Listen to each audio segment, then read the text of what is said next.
오늘 우리에게 주신 하나님의 말씀 열왕기상 9장입니다. 구약성경 528쪽 1절에서 9절 말씀입니다. 한 절씩 교독하신 후에 9절은 같이 보겠습니다. 솔로몬이 여호와의 성전과 왕궁 건축하기를 마치며 자기가 이루기를 원하던 모든 것을 마친 때에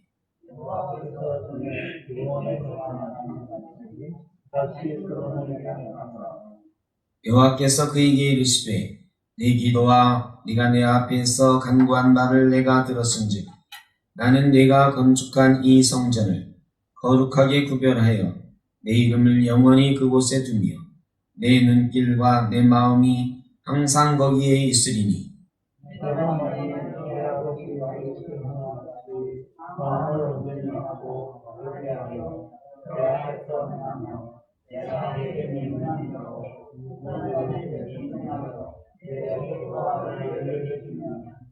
내가 내 아버지 다윗에게 말하기를 이스라엘의 왕 위에 오를 사람이 내게서 끊어지지 아니하리라 한대로 내 이스라엘의 왕위를 영원히 견고하게 하려니와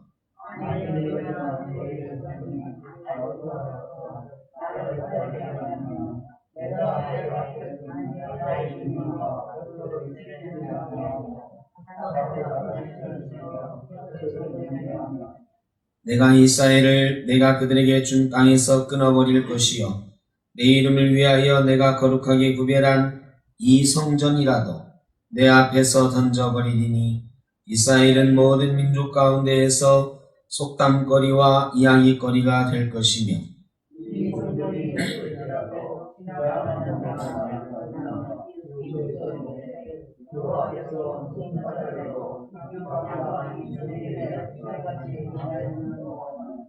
대답하기를 그들이 그들의 조상들을 애굽 땅에서 인도하여 내신 그들의 하나님 여호와를 버리고 다른 신을 따라가서 그를 경배하여 섬김으로 여호와께서 이 모든 재앙을 그들에게 내리심이라 하리라 하셨더라.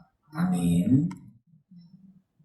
열왕기상을 읽을 때는 꼭 기억해야 되는 것이 이것이 언제 쓰여졌는가 하는 거다 말씀드렸습니다. 열왕기서는 언제 쓰여졌다고 그랬죠? 포로 시대에 쓰여진 책이다. 이 역사를 기록을 할 때에는 목적이 있어요. 그래서 역사책이 굉장히 중요한 거거든요. 일본이 역사를 계속 왜곡하는 거에 대해서 저희가 계속 문제 제기를 하잖아요. 우리나라가. 그 역사는 어떻게 바라보느냐에 따라서 후대의 생각들이 바뀌는 거예요. 그래서 어떤 역사를 어떻게 바라보느냐가 굉장히 중요합니다. 그래 열왕기서는 이스라엘의 역사책인데 이 역사책이 언제 쓰여졌느냐면 포로 시대에 쓰여졌어요. 포로 시대에 쓰여질 때에 이스라엘의 역사를 어떻게 바라보고 썼느냐 이 굉장히 중요합니다. 이 신명기 사관을 가진 사람들이 쓴 책이에요. 신명기 사관이다 그러면 뭐냐? 신명기는 하나님의 말씀을 들으면 복받고 하나님의 말씀을 듣지 않으면 벌받는다 하는 것이 아주 극명하게 드러나 있는 그런 말씀이거든요. 그러니까 신명기 사관이다 그러면 이런 사관이 하나님 말씀을 들을 때는 역사가 복을 받고 하나님 말씀을 안 들을 때에는 그 나라의 역사가 멸망하는 역사가 된다. 아주 이런 단순한 역사관이에요. 그러니까 이 열왕기서도 이런 사관을 가진 사람들이 쓴 책이에요. 그러니까 이스라엘이 하나님 말씀을 잘 들을 때는 부흥했고 하나님 말씀을 잘 안 들을 때는 망했다. 이런 관점으로 이스라엘의 역사를 본 거예요. 그러니까 오늘 우리가 읽는 이 말씀을 가만히 보면 솔로몬의 최전성기 때에 관한 말씀이에요. 솔로몬이 왕궁도 짓고 성전도 짓고 다른 성들을 많이 짓는, 그러니까 솔로몬 시대의 건축 사업이 굉장히 많았는데요. 건축을 많이 한다는 그런 현상은 그 나라 힘이 세다는 거죠. 힘이 없을 때는 건축 못 합니다. 그 대원군이 이 정권을 잡고 나서 말이죠. 이 나라가 힘이 있다. 또 왕실이 힘이 있다. 자기 아들이 고종임금이 됐잖아요.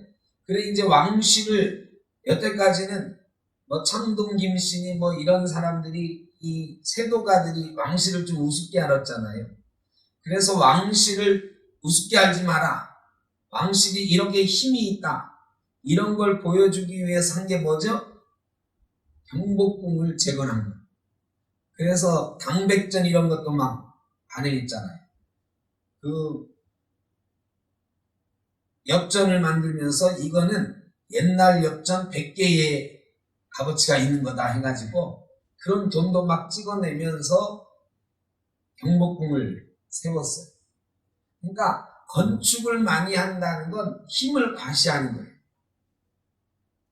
어느 나라나 건축이 많이 되어질 때는 그 나라가 융성할 때. 그래 지금도 막 높은 빌딩 올리는 경쟁 같은 거 하잖아요. 왜 그러겠어요? 높은 빌딩이 많으면 그 나라가 힘이 있다 이렇게 인식이 됩니다. 그래서 건축이라는 건 자기 나라 힘을 과시할 때 사용하는 방법. 솔로몬 시대에 지금 건축 얘기가 계속 나오는데 솔로몬 시대가 이스라엘의 경제적으로는 제일 번영했던 때라는 걸 단점으로 드러내줍니다.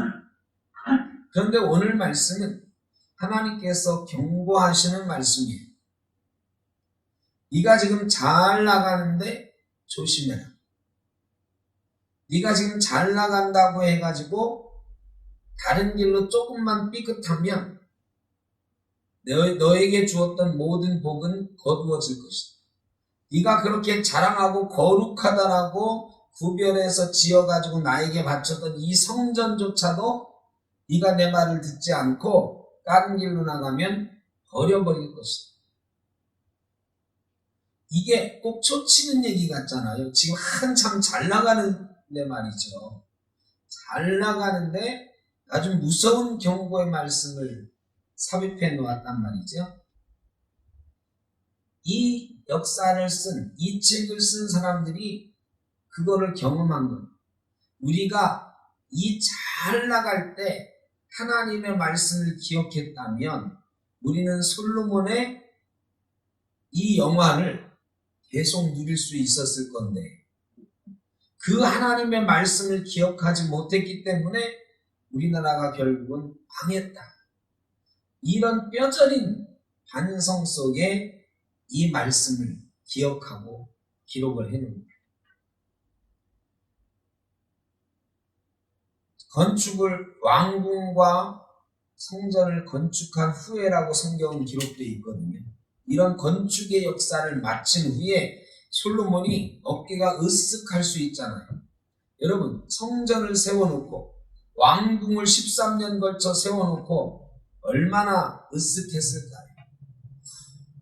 20년 동안 이 대역사를 이루고 나서 이제 우리는 이렇게 힘이 있는 나라가 되었다. 이 왕궁에서 내 나라는 영원할 것이다. 이런 자부심이 막 가득 차 있을 때 하나님이 경고의 말씀을 솔로몬에게 주시는 것입니다. 무엇인가 원하는 것을 이루었을 때, 목표를 이루었을 때 조심해야 됩니다. 수도 없이 여러분이 들으신 말씀인데 성경에서 계속 경고하는 말씀이에요. 고린도전서에서도 사도 바울이 뭐라고 말해요? 고린도 교회를 향해서 선줄로 생각하면 넘어질까 조심하라 말씀하세요. 고린도 교회가 신앙이 좋은 사람들일까요? 안 좋은 사람들일까요? 네? 고린도 교회 신앙이 좋은 사람들이에요? 안 좋은 사람들이에요? 좋은 사람들이에요. 초대교회 중에 고린도 교회처럼 신앙이 좋은 사람들도 없었고 고린도 교회처럼 성령의 역사가 충만하게 일어난 교회가 없었어요. 그래가지고 어떤 일이 있었냐면 내가 예수 제일 잘 믿어 자랑했단 말이죠. 우리가 제일 성령 많이 받았어 이거를 자랑했어요. 그러다가 이 자랑하는 사람들끼리 파벌이 생겼죠. 바울파, 아볼로파, 베드로파. 그래서 서로 예수 잘 믿는다고 바울 선생님 가르침을 받아야 예수를 잘 믿는 거야. 예수님의 수제자인 베드로 뜻을 따라야 예수 잘 믿는 거지. 지금 우리 담임 목사인 아볼로 선생님의 말씀을 잘 들어야 예수 잘 믿는 거지. 이렇게 서로 예수 잘 믿는다고 서로 성령 받았다고 자랑하다가 싸움이 나고 그 싸움 때문에 교회가 무너지게 생겼던 그런 상황이었어요. 그래서 바울이 그러잖아요. 선불로 생각하면 넘어질까 조심. 솔로몬에게도 그런 때의 경고를 주신 거예요. 네가 왕궁 다졌지 성전 다졌지 목표를 이루었다고 생각하는 그 순간에 조심하라. 그 순간에 스스로 교만하게 되고요. 이제 목표를 이루었다는 자족감, 안일함 이런 데 빠지기 쉬우니까 그런 때 조심하라. 그런 때 사탄이 치고 들어온다. 여러분 뭔가 잘 안 돼서 아직 목표를 이루지 못해서 열심히 기도하고 하나님께 매달리고 이런 때는 시험 잘 안 들어요. 그런데 기도가 응답되었을 때 내 목표가 이루어졌을 때 사탄이 공격하는 시기. 교회가 마찬가지고 나라도 마찬가지고 이루었다 생각하면 시험이 들어요. 언제나 그래서 우리는 이루지 못한 목표가 있어야 돼요. 조금 더 새로운 목표들을 매일매일 갖고 살아야 돼요. 이게 비전이죠. 우리 믿는 사람들한테는. 이 비전이 매일매일 새롭게 우리에게 있어져야 되는 거예요. 그냥 현재에 머무르고 이 정도면 됐어 하는 순간 시험에 들기 십상인 것입니다. 그 경고의 말씀은 분명합니다. 하나님 말씀을 잘 듣고 순종하면 다윗에게 했던 약속을 지킨다. 성경은 약속이라고 그랬어요. 이 성경의 제목이 약속이라고 하는 것 말씀드렸죠? 이게 테스트먼트. 구약은 올드 테스트먼트, 신약은 뉴 테스트먼트. 테스트먼트라고 하는 단어의 뜻은 계약서다 그랬어요. 성경은 계약서에 약속이 써져 있는 거예요. 그리고 그 약속에 대해서 계속 말씀하세요. 하나님은 너와의 약속을 기억하신다. 하나님은 반드시 약속을 지키신다. 너도 약속을 지키기만 하면 나는 절대로 이 약속을 깨지 않는다. 네가 먼저 깨지만 않으면 내가 먼저 깰 일은 없다. 이게 하나님의 말씀. 솔로몬에게 가장 큰 약속은 뭐냐? 다윗에게 했던 다윗의 왕조는 영원하리라 하는 이 약속이거든요. 이 왕조가 영원할 것이다. 솔로몬에게 다시 확인해 주는 거예요. 네가 내 말만 잘 듣고 순종하면 말씀대로 살면 네 왕조가 영원할 것이다. 그러나 네가 내 말씀을 떠나면 성전조차도 던져버릴 것이다. 여기서 중요한 건 말씀이죠. 말씀. 하나님의 말씀이 기준이 되는 거예요. 하나님의 말씀대로 살면 복받고 말씀에서 떠나면 버림을 받는다. 여러분 우리가요 신앙생활 잘한다의 기준이 어디에 있느냐? 하나님 말씀대로에 있는 거예요. 헌금 잘하느냐? 아니에요. 주일 예배 잘 드리느냐? 아니에요. 내 삶이 말씀대로인가? 이게 기준이라는 거예요. 그래서 종교개혁자들이 제일 먼저 내세운 게 오직 말씀으로 돌아가자. 우리 교회는 늘 말씀으로 돌아가야 돼요. 말씀. 요즘 성경 읽기 좋은 때잖아요. 왜 좋은 때냐? 못 모이잖아.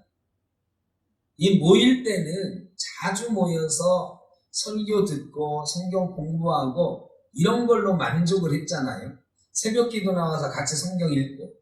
그런데 요즘은 못 모이잖아요. 다 반토막 났잖아요.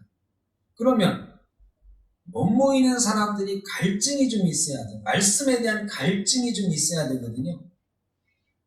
예수 믿는 사람이 많이 못 모이면 아유 그 사람 좀 보고 싶은데 목사님 좀 보고 싶은데 이런 갈증이 아니고 하나님 말씀을 들어야 되는데 이 말씀에 대한 갈증이 생겨야 되는 거예요.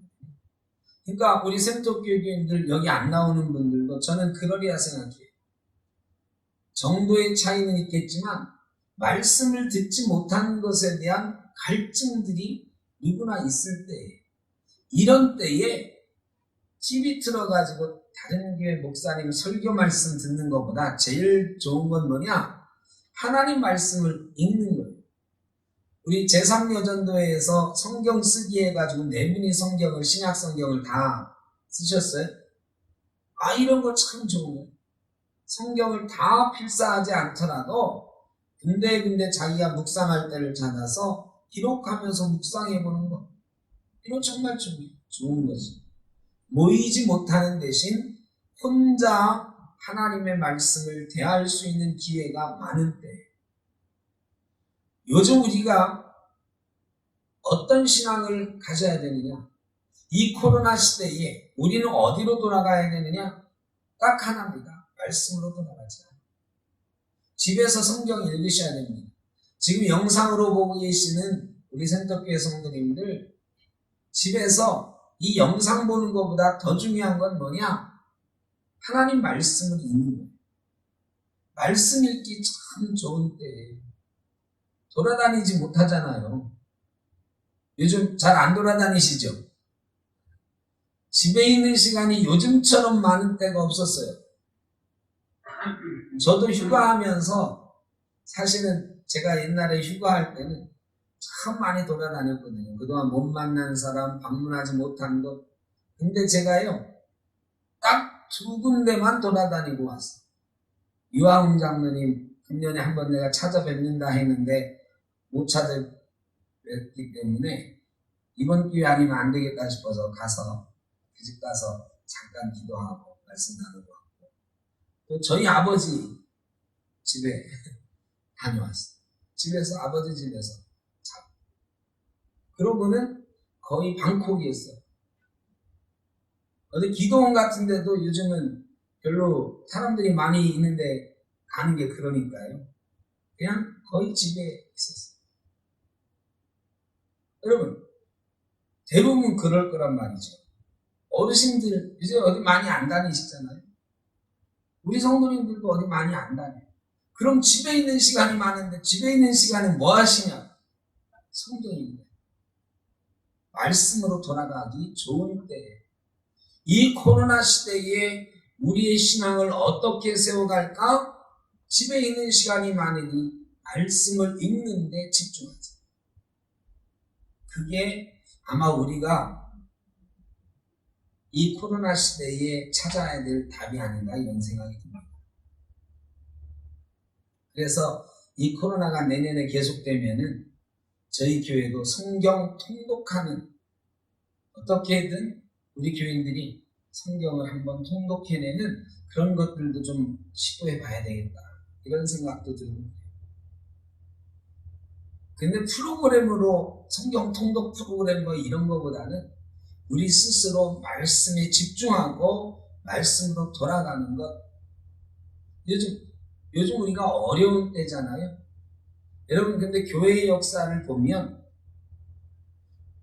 경제적으로 막 잘 나가고 우리의 삶이 풍성해졌을 때는 하나님이 경고하듯이 하나님을 떠나는 때가 많았어요. 영적으로 오히려 쇠퇴하는 때가 많았어요. 로마 시대에 로마의 핍박이 있을 때는 교회가 어마어마하게 성장하고 영적으로 막 충만했어요.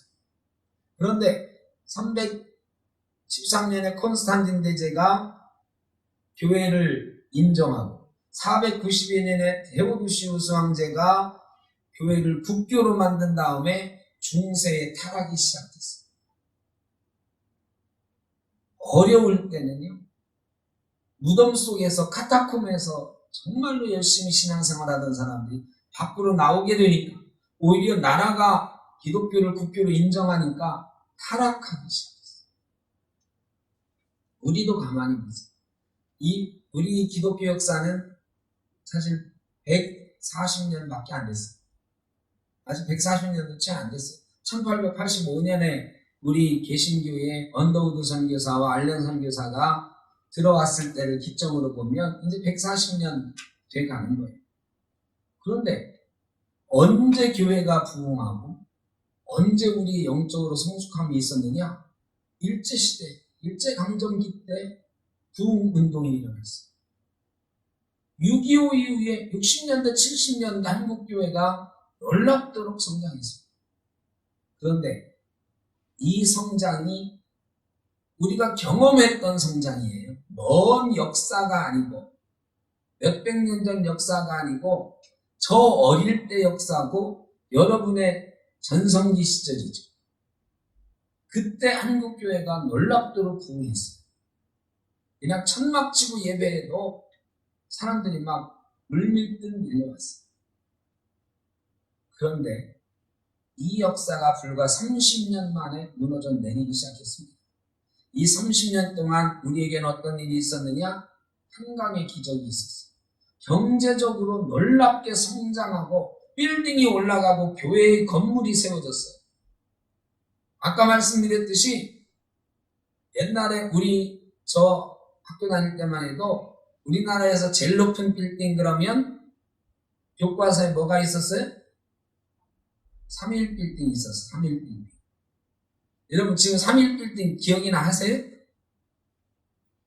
31층짜리 빌딩? 아파트도 웬만하면 다 30층 넘어요.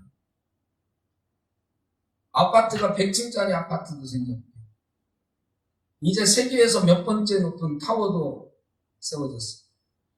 놀랍도록 성장했습니다. 그래서 높은 빌딩들을 자랑하게 됐어요. 교회예요. 예전에 빨간 벽돌로 그냥 이 딱 벽만 세워놔도 좋은 예배당이었는데 요즘 교회들이 끊어지게 세워졌죠. 어마어마한 교회들이 막 세워졌어요. 그런데요, 이렇게 경제적으로 풍족해지면서 높은 건물들을 자랑하고 아름다운 예배당을 자랑하게 되면서 거꾸로 우리의 신앙들이 무너져 가고 있었어요. 이 어려운 때가 되니까 신앙이 얼마나 무너졌었는지가 보여집니다. 우리의 신앙이 얼만큼 무너져 있었는지 요즘 절절하게 느껴요. 조금만 어려워도 안 보여요. 우리 후손들이 이제는 교회 안 나와요. 젊은이들은 3%밖에 안 돼요. 교회 학교가 없어져요. 어제 어떤 교회 홈페이지를 우연히 보게 됐는데 그 교회가 2,000명 모이는 교회, 어른이 2,000명 모이는 교회. 그러면 옛날에는요, 어른이 2,000명 모이면 주일학교가 1학년, 유년 1부, 유년 2부, 유년 3부, 1, 2, 3학년, 초등부, 초등 1부, 초등 2부, 뭐 이런 식으로 학년마다 있었고 어떤 데는 학년에 2개 부서씩 있고 그랬어요. 근데 제가 놀랐어요. 부서가요, 유년부, 초등부 이렇게만 나눠져 있고 거기도 주일학교가 1학년부터 초등부만 치면 1학년부터 6학년까지가 통틀어봐야 100명밖에 안 되는 거예요. 옛날에 어른이 2,000명이면 주일학교 1,000명은 무조건 됐거든요. 애들이 요즘 반토막 났다고 해도 500명은 돼야 돼. 그런데 100명만. 애들 교회 안 나가요. 애들 교회 안 보내. 여러분 영적으로 완전히 무너져 내리고 있어요. 근데 이 코로나가 우리에게 거꾸로 기회예요. 어려울 때는요 기도해요. 이 코로나가 금방 끝날 줄 알았는데 안 끝나잖아요. 내년도 계속 되잖아요. 저는 아까도 말씀드렸지 이제는 집에서 성경 보는 사람들이 생기고 기도하는 사람들이 생기고 가정 예배가 회복이 되기 시작할 거다 이런 생각이 듭니다. 가정에서 예배하는 게 없어진 시대가 됐어요. 금년에 혹시 가정에서 가정 예배 드려보신 분 한번 손 들어보세요. 금년에 집에서 가정 예배 드려보신 분. 아니, 너무 겸손해하지 마시고. 저희 때는 가정 예배가 많았어요. 저희 어릴 때만 해도 가정에서 수시로 예배들이 드려졌거든요. 근데 이제는 교회에다가만 맡기고 가정에서는 예배 안 드려요. 그런데 요즘 가정 예배가 회복되는 거 아니에요? TV 앞에서 모여서라도 우리 교회 예배를 중계 보면서 어린아이와 부모가 함께 예배하는 게 생기잖아요. 코로나 시대에 예배의 특징 가정 예배가 회복될 것이다. 우리가 제대로만 하면 우리의 신앙을 바로 세우기만 하면 이제 가정에서 아이들과 부모가 할머니와 할아버지가 같이 예배하는 이게 회복될 것이다. 이게 코로나 끝나도요 이런 게 습관이 되면요 야 우리 예배하자 그러면 애들 예배하러 와요. 가정에서 예배하게 돼요. 또 성경 보는 일이 말씀 보는 일이 회복될 것이다. 기도하는 일이 회복될 것이다. 어려우니까 힘드니까요.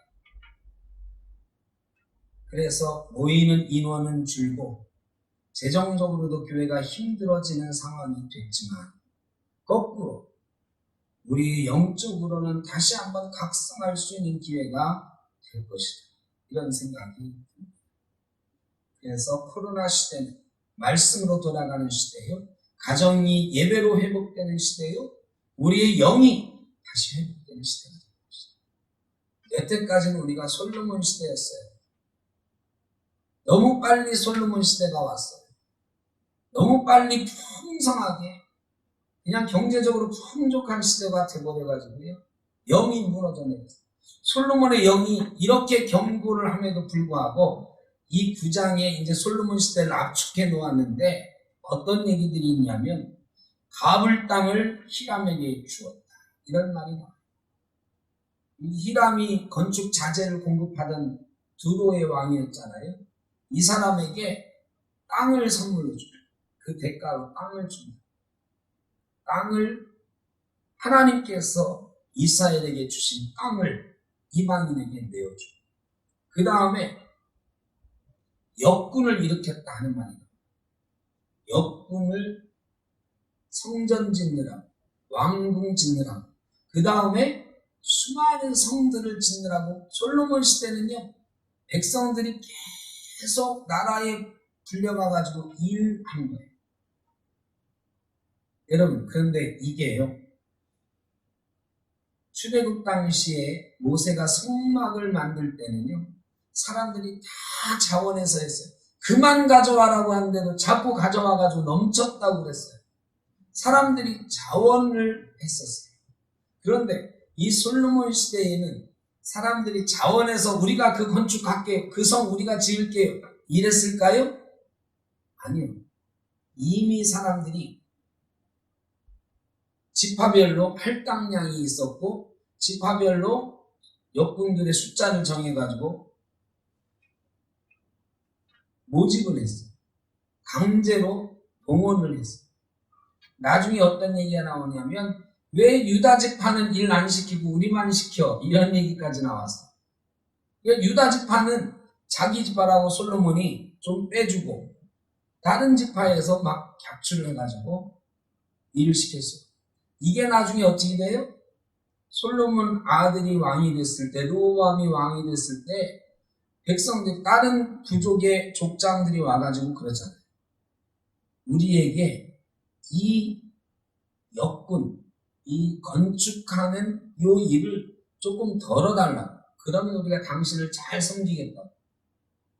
이렇게 부탁할 만큼 솔로몬이 사람들을 강제로 동원해서 솔로몬 시대 내내 일을 시킵니다. 여러분, 그리고 결국 그게 나라가 부종나는 계기가 됐습니다. 여러분, 강제로 뭘 해가지고는 안 돼요. 하나님 일은 자원해서 기쁨으로 할 만큼만 해야 돼요. 여러분, 교회에서 봉사도요, 마찬가지예요. 교회에서 봉사도 성과주의로 하면 안 돼요. 막 동원해가지고 이거 꼭 해야 돼. 이러면 사고가 나요. 자원해서 기쁨으로 할 수 있을 만큼만 해야 돼요. 헌금도 그렇고 봉사하는 것도 그렇고. 기쁨이 되지 않는 일 같으면 얼른 내려놓는 게 좋아요.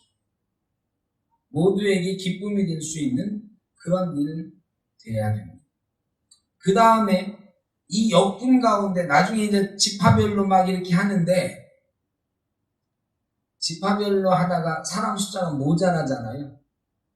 이러니까 어떤 사람들을 썼느냐? 가나안 사람들을 역군으로 쓰기 시작했어요. 여러분, 요즘 우리나라의 외국인이 400만, 500만 막 이렇게 된대요. 10분의 1이 외국인이에요. 그런데 식당이나 이 어려운 일 하는 사람들은 가보면 10분의 1이 아니죠. 얼마나 될까요? 요즘 한국 사람이 서빙하는 식당 찾기가 쉽지 않아요. 정말 쉽지 않아요. 이제는요, 힘든 공사 현장이나 힘든 일은 대부분 동남아에서 오신 분들이 해요. 이게 꼭 좋은 일일까? 이제 세계화 시대가 됐으니까 이제 그런 사람도 받아들이고 해야 되겠지만, 경제가 어려워지면 반드시 갈등이 생깁니다. 유럽이 지금 난리 아니에요? 터키에서 넘어온 이슬람 사람들을 내보내자 말자 막 이것 때문에 매일 갈등하고, 프랑스에서 막 테러가 나오는 게 뭐예요? 그런 갈등 때문에 이슬람 사람들이 막 테러하고 그러는 거거든요. 우리나라도 여태까지는 꽤 괜찮았어요. 금년도 코로나로 어려웠다지만 어제 뉴스 보니까 3만 1,000불 개인소득 3만 1,000불 된대요. 좀 떨어요. 3만 3,000불에서 좀 어려웠지만 3만 1,000불. 경제 성장률도 4분기에 2.1%. 세계적으로 이런 나라가 없어요. 중국 빼고는 우리나라가 제일 잘 나가. 그러니까 아직 그런 갈등이 없는 거죠. 그런데 언젠가는 어려워집니다. 어려워지면 일자리 부족해지죠. 일자리 부족해지면 외국 사람들이 우리 일자리 다 뺏었다고 힘든 일 하지도 않으면서도 막 갈등하게 돼요. 이런 일 생기는 거죠. 그래서 이걸 잘 조절해야 되는데, 솔로몬 시대는요, 이런 갈등이 더할 나위가 없었어요. 왜? 하나님께서 가나안 사람은 어떻게 하라고 그랬어요? 씨를 말리라고 그랬어요. 그런데 자기 이스라엘 지파들이 일을 안 하려고 하니까, 일손이 모자라니까 가나안 사람들을 데려다가 일을 시킵니다.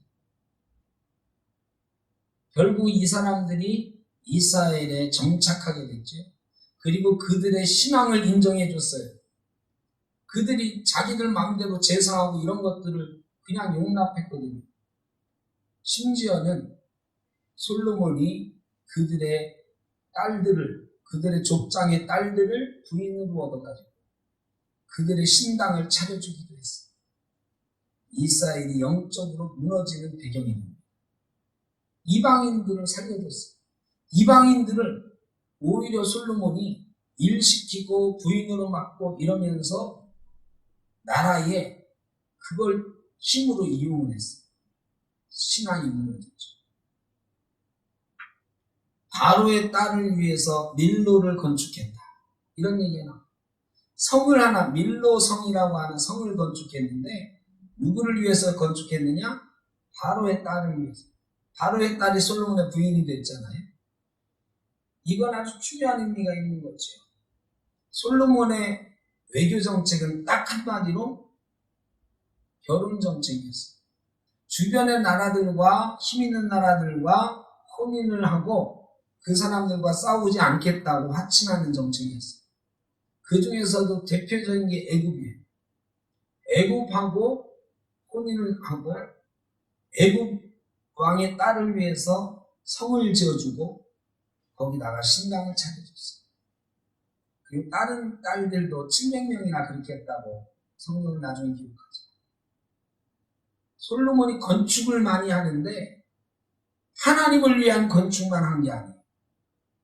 자기 나름대로의 잔머리 굴려가지고 강대국을 위한, 강대국을 의지하는 모습을 보이는 건축도 합니다.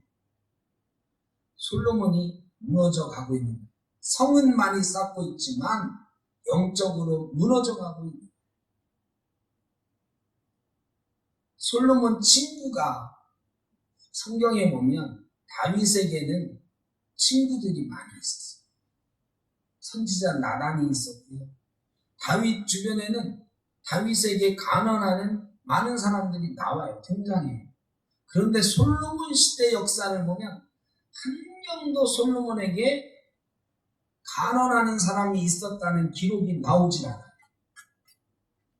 성경에 보면 솔로몬의 친구라고는 딱 하나, 두로왕 히람이에요. 이방의 왕이 솔로몬의 유일한 친구였던 것 같아요.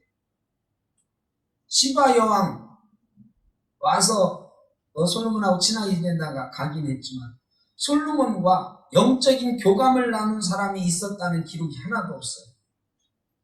그저 경제적으로 두로왕 히람하고 주고받는 이런 관계만 나와요. 근데 다윗은요, 다윗을 야단치던 나단도 있었고요. 그 옆에서 늘 다윗에게 고언하는 사람들이 있었어요. 요압도 그랬잖아요. 인구조사하는데 요압 같은 사람이 다윗의 나중에 원수가 되긴 했지만 임금이 그거 하면 안 되지 않습니까? 말하던 사람. 이런 사람들이 다윗 주변에는 있었는데 솔로몬 주변에는 한 명도 없었어요. 여러분, 영적인 동반자가 있어요. 영적으로 충고해주고 영적으로 그러면 안 된다라고 말해줄 수 있는, 하나님의 뜻을 같이 살펴줄 수 있는 동반자가 있으시고, 교회에서 친한 사람 중요한 게 아니에요. 영적으로 나를 깨우쳐주고 영적으로 나에게 조언해줄 수 있는 사람이 있어야 돼요. 그런데 솔로몬은 그런 사람이 하나도 없었어요. 이게 솔로몬 시대 열왕기상에 써있는 이야기들인데, 결론은 고난의 때가 영적인 부흥입니다. 경제적으로 잘 나갈 때 넘어질까 조심해야 돼요. 이거 요즘 우리에게 주시는 하나님의 말씀. 한국교회가 너무 경제적으로 풍요로워져서 솔로몬보다 더 빨리 무너지고 있어요. 그런데 이 코로나가 우리에게 기회를 주고 있는, 영적으로 이 고난의 시대가 우리가 영적으로 다시 회복할 수도 있다라는 희망을 주는 시대가 되고 있다 저는 생각합니다. 이번 기회에 우리가 영적으로 회복하지 못하면 한국교회에 희망이 없어요. 왜냐? 이 코로나 잘 이겨내면 다시 우리에겐 풍성한 시대가 올 거거든요. 그러면 우리 교회에 문 닫는 교회가 속출할 겁니다. 코로나 때문에 문 닫는 게 아니에요. 사람들이 지금 코로나 때문에 교회가 문 닫는다고 걱정들 많이 하는데 아니에요. 코로나 아니었어도 문 닫을 교회들이 수도 없이 많았던 거예요. 그런데 코로나가 핑계가 된 거죠. 여러분, 코로나가 안 왔으면 한국교회 문 안 닫았을까요? 아니요. 이미 몇 년 전부터 한국교회 30년 뒤면 100만 명밖에 안 남을 거다, 300만 명밖에 안 남을 거다 수없이 예언했었어요. 근데 코로나가 그거를 조금 빨리 당긴 거죠. 그런데 그것을 당긴 대신 우리에게 각성할 수 있는 기회를 주고, 이 코로나 시대 아직 우리가 망하지 않았을 때 하나님이 코로나를 주심으로 우리가 다시 말씀으로 돌아갈 기회를 잡고 하나님 앞에 기도할 수밖에 없는 상황이 된 거죠. 저와 여러분이 또 우리 한국교회가 이 기회를 놓치지 말고 영적으로 다시 일어날 수 있는, 살아날 수 있는, 말씀으로 돌아갈 수 있는 그런 기회가 될 수 있기를 간절히 바랍니다. 코로나로 많이 어려워졌죠. 영적으로는 부흥하는 때가 될 수 있는 저와 여러분과 우리 교회가 될 수 있기를 주 이름으로 축복합니다. 기도하겠습니다. 사랑의 아버지 하나님, 솔로몬이 성전을 건축하고 왕궁을 건축하고 수많은 건축들을 통해 힘을 자랑했습니다. 그러나 하나님께서 그 순간 말씀을 지키지 않고 말씀을 기준으로 살지 못하면 성전일지라도 던져버리라 경고하시는 말씀을 저희가 들었습니다. 솔로몬은 그 경고의 말씀에도 불구하고 하나님을 의지하지 않고 다른 것들을 의지하다가 결국 그의 시대 이후 이스라엘은 망하는 민족이 되었습니다. 하나님, 이 코로나 시대에 우리를 다시 한번 돌아보게 하시고 우리는 솔로몬처럼 다른 것에 취해 있지는 않는지, 우리도 솔로몬처럼 건물을 자랑하고 우리의 풍요로움을 자랑하다가 영적으로는 가난해지지 않았는지 돌아보게 하여 주옵소서. 그리고 말씀으로 돌아가게 하시고